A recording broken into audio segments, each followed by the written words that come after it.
Hello student, आज हम वाक्य के बारे में अध्ययन करेंगे। जैसा कि हम वाक्य बनते किससे हैं? शब्दों के समूह से। और शब्दों का समूह कैसे होता है? सार्थक शब्दों का समूह, है ना। तो सार्थक शब्दों के समूह को वाक्य कहते हैं। इसी प्रकार से वाक्य जो है, एक तो सार्थक शब्दों का समूह हो गया और दूसरा है ये क्रम से जमा होना चाहिए व्याकरण की दृष्टि से। जैसे पहले सब्जेक्ट हो, फिर उसके बाद में कर्म हो, फिर उसके बाद में क्रिया हो, इस तरह से जमा होना चाहिए। जैसे इसमें जमा हुआ है, देखो लिखा हुआ है रमा प्रतिदिन विद्यालय जाती है। तो पहले सब्जेक्ट आ रहा है यानी कर्ता आ रहा है, फिर उसके बाद में कर्म आ रहा है, फिर उसके बाद में क्रिया आ रही है। तो इस तरह से ये व्यवस्थित क्रम है और ये व्यवस्थित क्रम है, इसीलिए ये वाक्य पूर्ण रूप अर्थ भी दे रहा है। तो ये सार्थक शब्दों का समूह ही ये वाक्य है।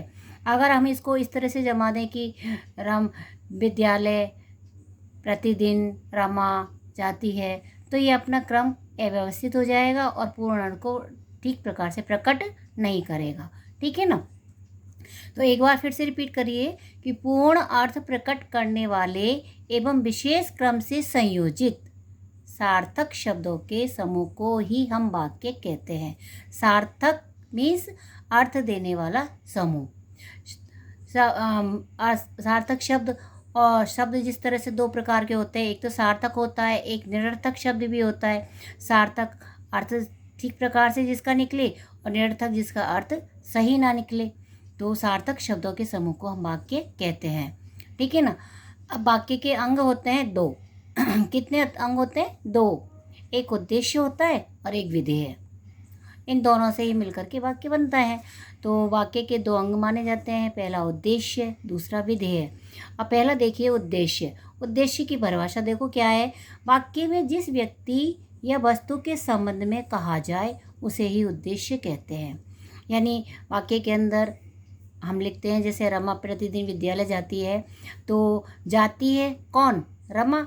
किसके बारे में कहा जा रहा है? रमा के बारे में। तो जिसके बारे में कहा जाता है वो कहलाता है उद्देश्य। तो इसमें उद्देश्य क्या हो गया? रमा। ठीक है ना। वाक्य में जिस व्यक्ति या वस्तु के संबंध में कहा जाए उसे ही हम उद्देश्य कहते हैं। उद्देश्य मीन्स कर्ता, सब्जेक्ट, काम को करने वाला भी।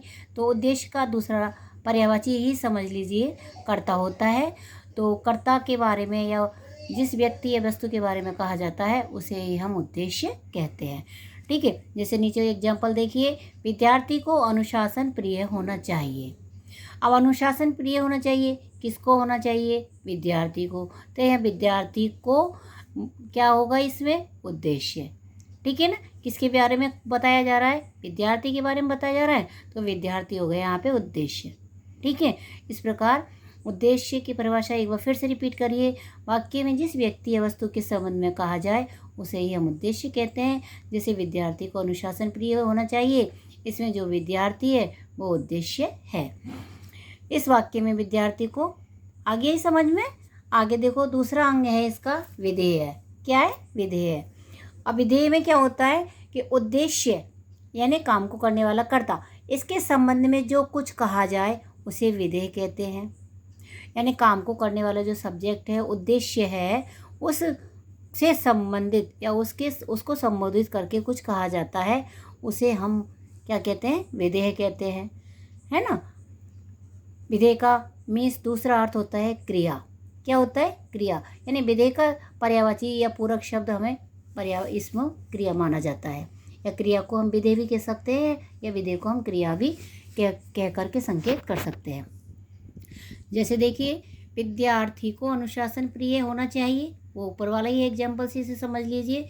विद्यार्थी को अनुशासन प्रिय होना चाहिए, तो इसमें किसके बारे में, किसको अनुशासन प्रिय होना चाहिए? विद्यार्थी को। किसको होना चाहिए? विद्यार्थी को। तो किसके संबंध में कहा जा रहा है? ये बात विद्यार्थी के संबंध में कही जा रही है, इसलिए इसमें जो है किसको अनुशासन प्रिय होना चाहिए? विद्यार्थी को। तो इसमें अनुशासन प्रिय होना चाहिए, ये हो गया विधेय। क्या हो गया बेटा? विधेय। आया समझ में। इस वाक्य में अनुशासन प्रिय होना चाहिए विधेय है, क्योंकि उद्देश्य अर्थात विद्यार्थी को संबंध करके यह बात कही गई है। ठीक है ना। दूसरा उदाहरण देखिए, राम पुस्तक पढ़ता है इसमें राम जो है करता है, सब्जेक्ट को करने वाला, अर्थात ये उद्देश्य है। पढ़ता है कौन, कौन पढ़ता है? राम। तो राम के बारे में कहा जा रहा था, ये हो गया उद्देश्य। और उद्देश्य कर्ता के संबंध में जो कुछ कहा जाए कि राम कर क्या रहा है, क्या कर रहा है? राम पढ़ रहा है। क्या कर रहा है? पढ़ रहा है। तो पढ़ना हो गया क्रिया अर्थात विधेय। दूसरी तरह से हम वाक्य को इस तरह से स्पष्ट कर सकते हैं कि जिस वाक्य में एक क्रिया और एक कर्ता होता है, तो का जो क्रिया होती है वो विधेय होती है, और जो कर्ता होता है वो उद्देश्य होता है। हम शॉर्ट रूप में इसको इस तरह से दोहरा सकते हैं, ठीक है ना। तो ये अपना टॉपिक एक क्लियर हो गया। वाक्य के दो अंग होते हैं, उद्देश्य, विधेय। वाक्य में जिस वस्तु या व्यक्ति के बारे में कहा जाता है उसे उद्देश्य कहते हैं। जिस तरह से ये अनुशासन प्रिय विद्यार्थी को होना चाहिए, तो विद्यार्थी ये है, इसमें इसके बारे में कहा जा रहा है, तो ये हो गया इसमें उद्देश्य, ठीक है। विधेय, उद्देश्य यानी कर्ता के संबंध में जो कुछ कहा जाता है उसे विधेय कहते हैं, जिसका दूसरा पूरक शब्द है क्रिया, है ना। तो विद्यार्थी को अनुशासन प्रिय होना चाहिए। अनुशासन प्रिय होना चाहिए किसको? विद्यार्थी को। तो इसमें अनुशासन प्रिय, इसमें विधेय हो गया। इस प्रकार से उद्देश्य और विधेय आप दोनों को ठीक प्रकार से समझ गए होंगे, ठीक है। इसको एक बार रिपीट करना, दोहरान करना और फिर से याद करना। Thank you.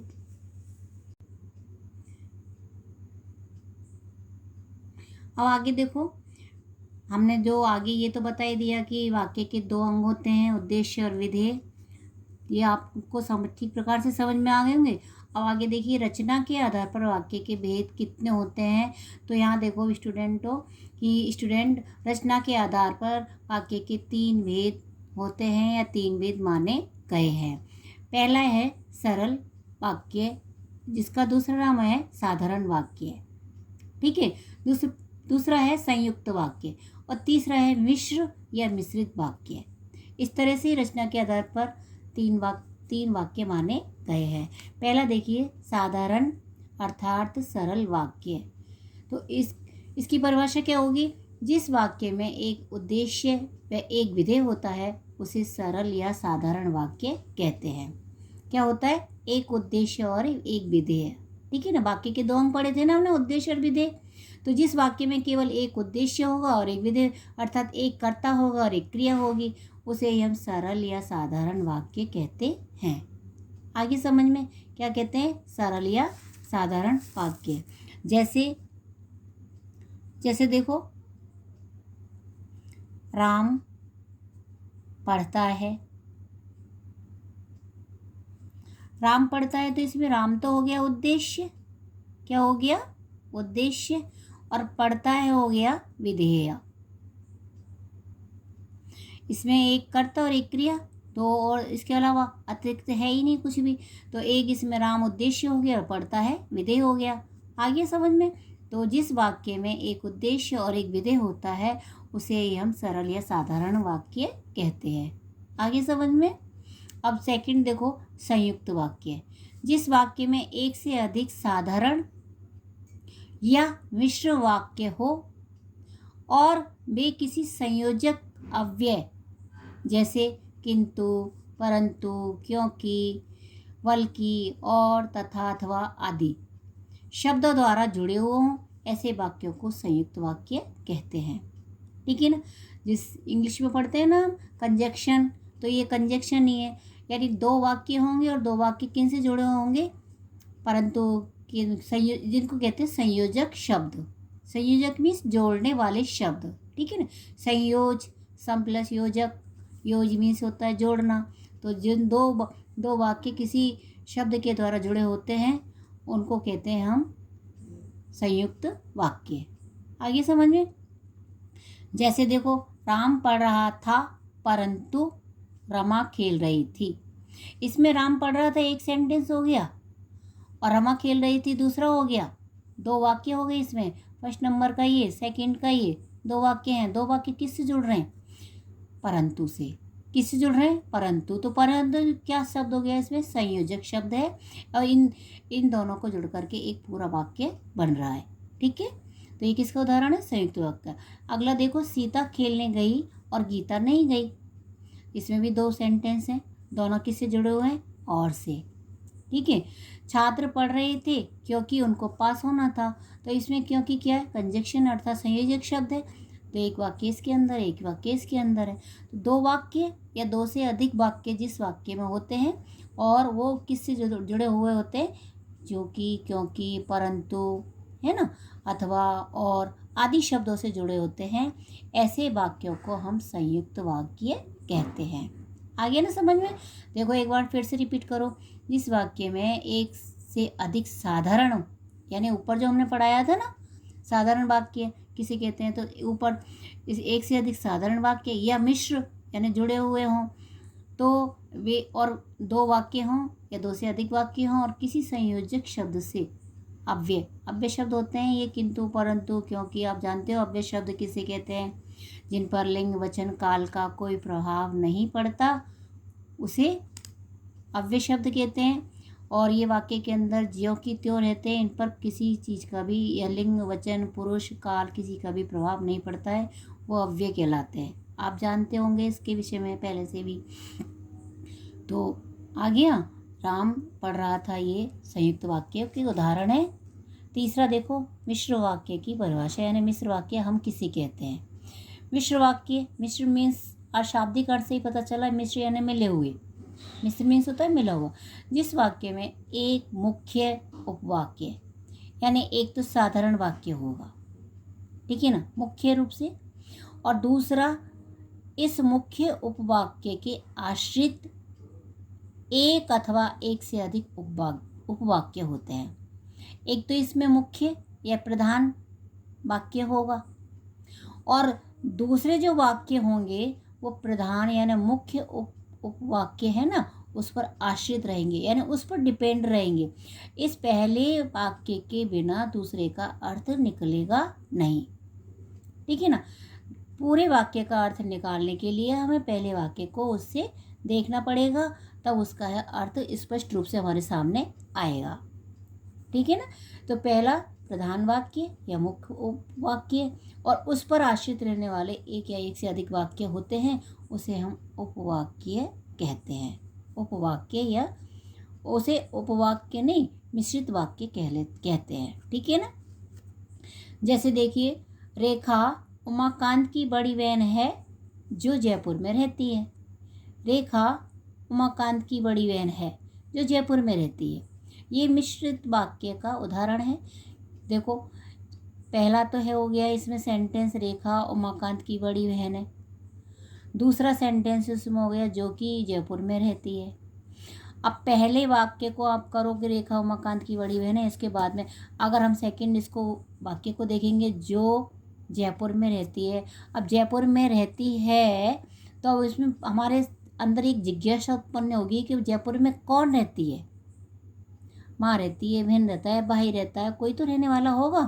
तो इस तरह की हमारे मन में जिज्ञासा उत्पन्न होगी, और तब हमें दूसरे वाक्य की आवश्यकता पड़ेगी, क्योंकि वाक्य पूर्ण नहीं हो रहा है। तो इस वाक्य को पूर्ण करने के लिए पहला हमें वाक्य को देखना पड़ेगा कि जयपुर में रह रहा है तो कौन रह रहा है, रेखा उमाकांत की बड़ी बहन है, यानी उमाकांत की जो बड़ी बहन है वो जयपुर में रहती है। तो इस वाक्य को पूरा करने के लिए हमें किस पर डिपेंड रहना पड़ा, प्रधान वाक्य पर या प्रधान उपवाक्य पर, ठीक है। आगे समझ में, जो पहला वाक्य है प्रधान, वो दूसरा उपवाक्य है, उन उपवाक्य को पहले प्रधान वाक्य पर आश्रित रहना पड़ता है, तभी उसका अर्थ पूर्ण रूप से हमारे सामने स्पष्ट हो सकता है। सेकंड एग्जाम्पल देखिए, किसान ने खेती की थी जो सफल नहीं हुई। किसान ने खेती की थी जो सफल नहीं। अब यहाँ हम सेकंड को देखेंगे, पहला वाक्य छोड़ देंगे, जो सफल नहीं हुई। अब इसमें सफल कौन नहीं हुई, कोई बालिका सफल नहीं हुई, या कोई बालक सफल नहीं हुआ, या कुछ और सफल नहीं हुआ।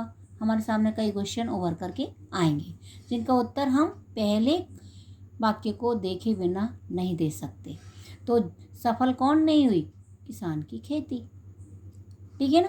तो ये वाक्य किस पर आश्रित हो गया, मुख्य उपवाक्य पर या प्रधान उपवाक्य पर, ठीक है। ये आश्रित, तो ये तो हो गया पहला वाक्य, तो हो गया इस मुख्य उपवाक्य, और सेकंड हो गया आश्रित उपवाक्य। आ रहा ना समझ में। एक बार फिर से रिपीट करिए। जिस वाक्य में एक मुख्य उपवाक्य और इस मुख्य उपवाक्य पर आश्रित रहने वाले एक से अधिक उपवाक्य होते हैं उसे ही हम मिश्र या मिश्रित वाक्य कहते हैं। ये एग्जाम्पल है अपना। इसमें देखो पहला ये जो वाक्य है ये प्रधान मुख्य उपवाक्य है और ये सेकंड इस पर आश्रित रहने वाले वाक्य हैं। दोनों एग्जाम्पल हैं, आपको पूरी तरह से समझा दिए। इस तरह आपको ये चैप्टर समझ में आ गया होगा। इसको दोहरान कीजिए। Thank you.